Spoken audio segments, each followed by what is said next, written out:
Siang. Baik, saya akan menjelaskan mengenai hubungan semantik ya, hubungan semantik dengan disiplin ilmu yang lainnya. Jadi semua disiplin ilmu itu ternyata mengandung makna. Ya. Nah, kenapa mengandung makna? Jadi ada beberapa disiplin ilmu ya yang terkait dengan semantik, mulai dari filsafat, psikologi, semiotika, pragmatik, sosiologi, tata sastra, tata bahasa atau sintaksis ya, bahkan leksikon atau idiomatik. Nah, yang pertama terkait dengan filsafat. Saudara, filsafat itu apa? Jadi filsafat itu ibarat kata ilmu yang tersembunyi, memiliki makna di dalam kalimat tertentu, ya. Maka di dalam makna tertentu itu ada di dalam kandungan filsafat. Contoh sederhana. Misalkan saudara itu mengejas orang atau bisa menghukumi orang bahwa dia adalah pelacur.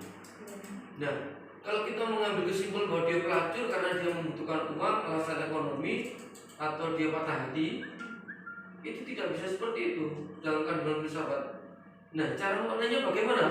Bagaimana saudara melihat latar belakang yang melatar belakangi sehingga menjadi pelacur. Nah, dalam makna semantiknya, kenapa dia menjadi pelacur? Karena secara filsafat dia itu apa? Ada sebab, tidak mungkin langsung akibat. Nah, filsafat itu mengandung awal dari sebab langsung menghasilkan akibat. Nah, sebab ini ternyata ada makna di balik semua itu. Akibat itu ada makna di balik sebab itu. Ya, jadi kita tidak bisa menyimpulkan orang itu bahwa orang itu pencuri, orang itu maling, karena ada yang latar belakangnya. Nah, dalam ilmu filsafat ada makna di balik semua itu. Oh, ternyata dia melakukan hal semacam itu karena disebabkan oleh apa?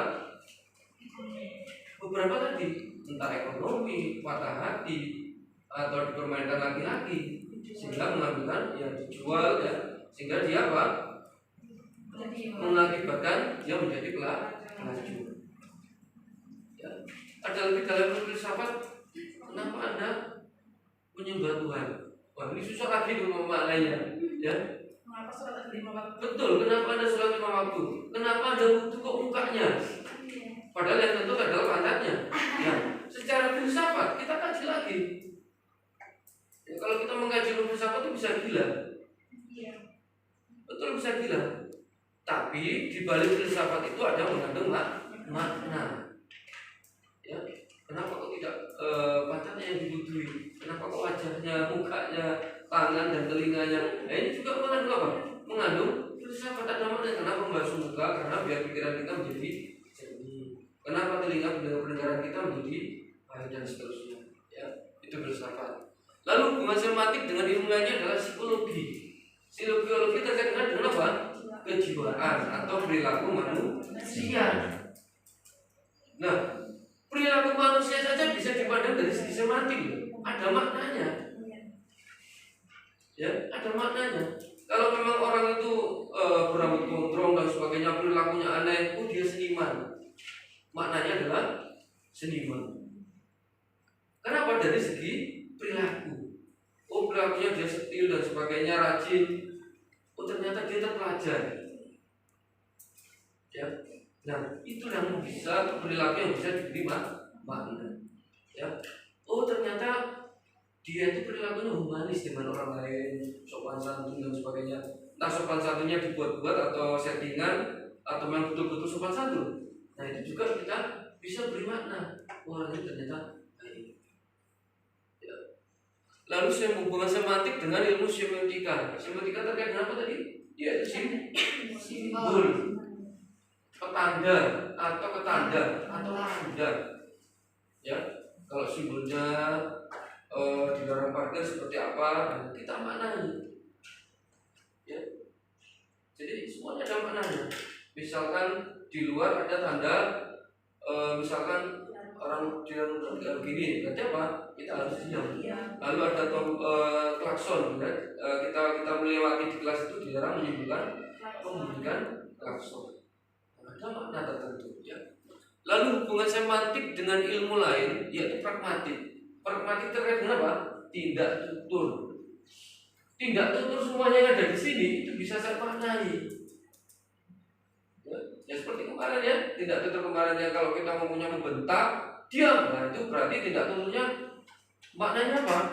Bisa Pak Ruli sedang marah, bisa Pak Ruli dengan tegas, bisa Pak Ruli apa? Menyuruhkan, memerintahkan agar semuanya apa? Diam. Mengandung makna juga. Ya. Lalu hubungan semantik dengan ilmu lainnya yaitu tata sastra. Nah, kamu kan ahli sastra. Kenapa saya katakan ini, kamu kan cenderung pada sastra. Apa yang dikatakan dengan sastra? Semua bisa dimaknai. Kalimat-kalimat di dalam sakarya sastra, baik di dalam puisi, cerpen atau novel, bisa dianalisis secara makna. Di balik semua itu ada maknanya. Ya. Lalu semantik dengan tata bahasa, sintaksis. Tata bahasa bisa katakan nanti saudara akan mendapatkan ilmu sintaksis. Mendapatkan ilmu sintaksis. Sintaksis sudah dapat? Iya, Yang musik sekali. Iya. Nah, apa makna di balik kalimat itu? Semua ada maknanya. Ya, jadi kelogisan terkait dengan kalimat ada maknanya. Contoh misalkan, Rini menangkap adiknya kupu-kupu, atau Rini menangkap kupu-kupu untuk adiknya. Nah, kalau Rini menangkap adiknya kupu-kupu, maka maknanya apa? Kupu-kupu punya adik. Nah, itu kalau terkait dengan tata bahasa atau sintaksis. Lalu terkait dengan leksikon, tadi apa leksikon? Leksikon itu bisa ya kata yang ada kata umum, ada kata khusus. Kalau saya menyebutkan kata mobil atau kata mobil, maka di situ ada kata khusus, ada beberapa merek. Kalau saya menyebutkan kata ikan, maknanya maka ada makna khusus, yaitu apa? Bisa ikan mujair, ikan tongkol, dan seterusnya. Ya. Lalu hubungan semantik dengan ilmu lainnya yaitu idiomatik. Idiomatik yang tanakan tadi apa? Tentang apa? Ambigu. Nah, ambigu itu ya memang bisa dikatakan memiliki apa? Lebih dari satu makna. Contoh misalkan, gadis itu cantik, pintar atau pandai, sopan. Itu bisa dua makna. Gadis itu cantik, tapi pandai, tapi sopan. Tapi pandai, sopan. Sama dengan begini, rumah profesor itu angker. Bisa yang angker rumahnya, bisa yang angker profesornya. Itu yang terkait dengan ambigu. Ya. Nah, saya menjawab lagi pertanyaan yang terkait dengan sosiologi tadi ya. Seberapa efektifkah alikode dan campur kode ketika kita mengajar di kelas? Nah, sekali lagi bergantung pada level yang kita ajar. Pak, kalau misalkan levelnya itu, ya misalkan ya, kalau levelnya kalangan mahasiswa begini bagaimana Pak? Karena di kalangan mahasiswa itu kan Nusantara, ya dari berbagai suku bangsa, dari berbagai bahasa. Nah, kalau kita menggunakan campur kode bagaimana Pak? Pertama, niatnya apa dulu? Kalau niatnya hanya untuk intermezzo, boleh, itu bercanda. Kalau niatnya untuk menyampaikan materi, jangan. Karena tadi ada dari Sunda, dari Madura, kasihan mahasiswa. Dari teman-teman dari Ambon, kan kasihan ini mahasiswa. Ya, kalau saudara menggunakan campur kode di kalangan SD atau SMP yang mayoritas penduduknya adalah di daerah Surabaya semuanya, saya rasa boleh menggunakan campur kode dengan bahasa Jawa. Kenapa demikian? Karena dia menggunakan bahasa pertamanya, saya yakin bahasa Jawa. Tapi bisa juga bahasa pertamanya adalah bahasa ibunya adalah bahasa Indonesia. Tapi ketika dia keluar dari rumah bersosialisasi dengan temannya menggunakan bahasa Jawa, sedikit demi sedikit mengetahui apa yang disampaikan oleh gurunya. Efektif tidaknya itu bergantung pada siapa yang kita ajari, di kelas mana, di level mana. Tapi kalau di level SD, SMP, SMA, dan kembali lagi tempat tinggalnya di mana? Kalau tempat tinggalnya di lingkungan Surabaya dan kita lihat tidak ada dari suku yang lain, boleh kita menggunakan campur kode sebagai intermezzo, sebagai bahan candaan atau tidak jenuh terhadap penggunaan bahasa Indonesia terlalu formal.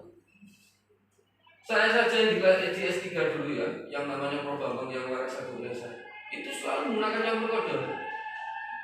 Awak mungkin baru masuk ini orang iso. Betul yang menggunakan begitu. Di depan ada teman saya yang dari Tarakan, dari NTT, dari Ambon, dari Papua.